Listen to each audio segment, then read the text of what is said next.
Essula ya 22.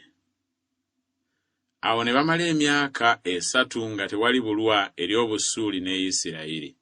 Awo olwatuuka mu mwaka ogwokusatu, Yekosafaati kabaka wa Yuda n'aserengeta eri kabaka wa Isirayiri.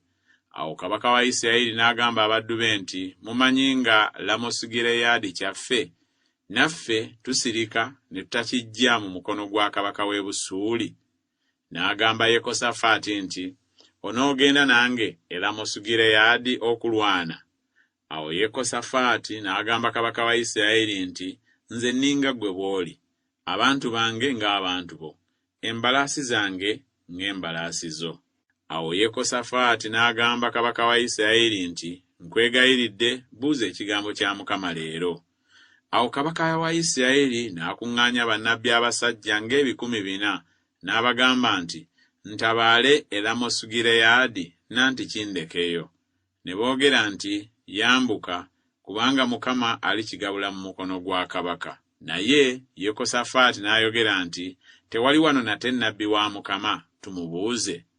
Kabaka wa Isirayiri n'agamba Yekosafaati nti, waliwo nate omusajja omu gwe tuyinza okubuulizaamu Mukama, Mikaaya mutabani wa Imula, naye mukyawa, kubanga tandagulako birungi wabula ebibi. Yekosafaati n'ayogera nti, kabaka aleme okwogera bw'atyo. Awo kabaka wa Isirayiri n'ayita omumbowa n'ayogera nti, yanguwa okime Mikaaya mutabani wa Imula.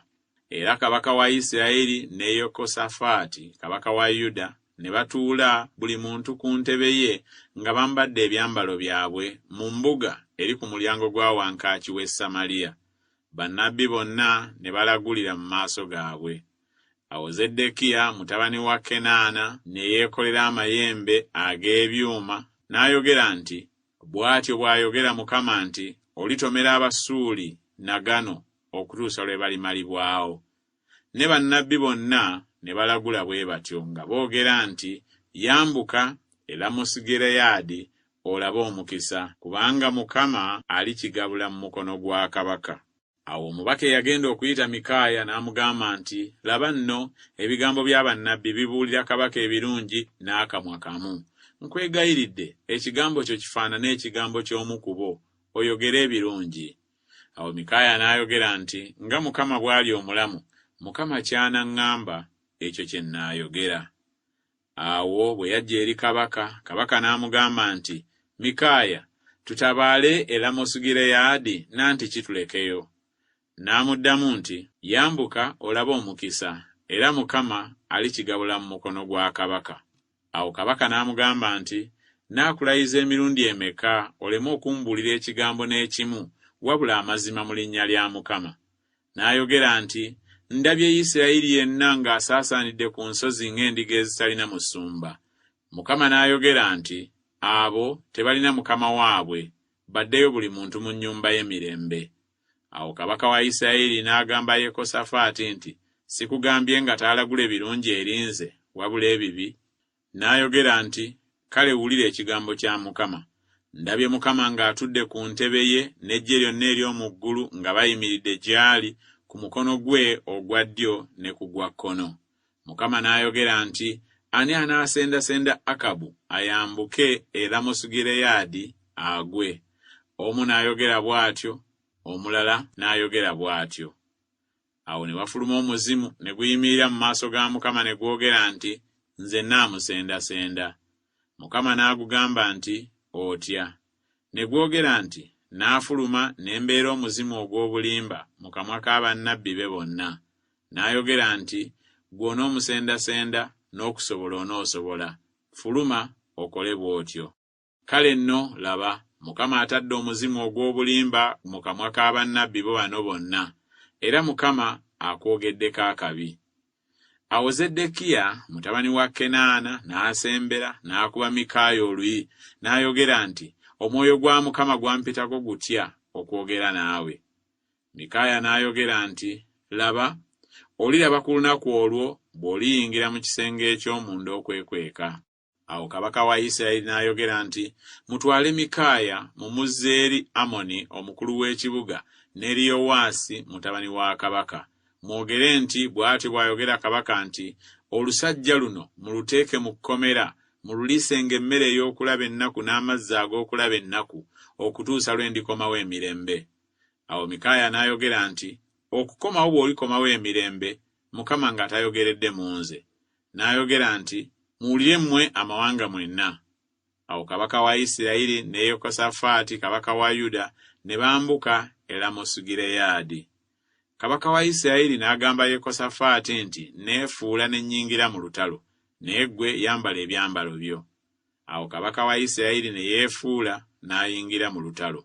Awo kabaka w'e Busuuli yali alagidde abaami 32 ab'amagaali ge ng'ayogera nti, temulwana na bato newaakubadde abakulu, wabula kabaka wa Isirayiri yekka. Awo olwatuuka abaami b'amagaali bwe baalaba Yekosafaati ne boogera nti, mazima ye kabaka wa Isirayiri, ne bakyama okulwana naye. Yekosafaati n'ayogerera waggulu. Awo olwatuuka abaami b'amagaali bwe baalaba nga si ye kabaka wa Isirayiri, awo ne bakoma okumugoberera. Awo ne wabaawo omuntu eyanaanuula omutego gwe nga tagenderedde, n'alasa kabaka wa Isirayiri ebyambalo bye eby'ebyuma we bigattira. Kyeyava agamba omugoba w'eggaali lye nti, kyusa omukono gwo onziye mu ggye, kubanga nfumitiddwa nnyo. Olutalo ne lweyongera ku lunaku olwo, kabaka ne bamukwatirira mu ggaali lye okulwana n'Abasuuli. N'afa akawungeezi. Omusaayi ne guva mu kiwundu ne gukulukutira munda w'eggaali.